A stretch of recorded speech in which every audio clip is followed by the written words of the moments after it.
अस्सलामुअलैकुम वरहमतुल्लाहि वबरकातुहू। बिस्मिल्लाहिर्रहमानिर्रहीम। नाज़रीन, आजकल के दौर में हर बंदा दूसरे बंदे से जेलसी फील करता है, हसद कर रहा है। बहन भाइयों को देखते हैं आपस में रोज़मर्रा की ज़िंदगी में, वो उनके मालो दौलत से जेलसी फील करते हैं।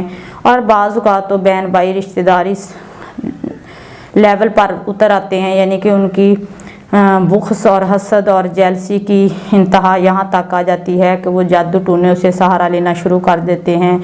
ऐसे असरात घरों के घर तबाह कर देते हैं। ऐसे अमाल से बचने के लिए आप घर में सूरत बकरा का विर्द रखें और सूरत अखलास और सूरत फलक यानी तीनों कुल जो हैं उनको डेली बेस पर आप 2 टाइम पढ़ें। अपने ऊपर दम करें, पानी में दम करके पिएं और घर में पानी छिड़कें। अल्लाह तबारक तआला जादू जैसे असरात से निजात देगा।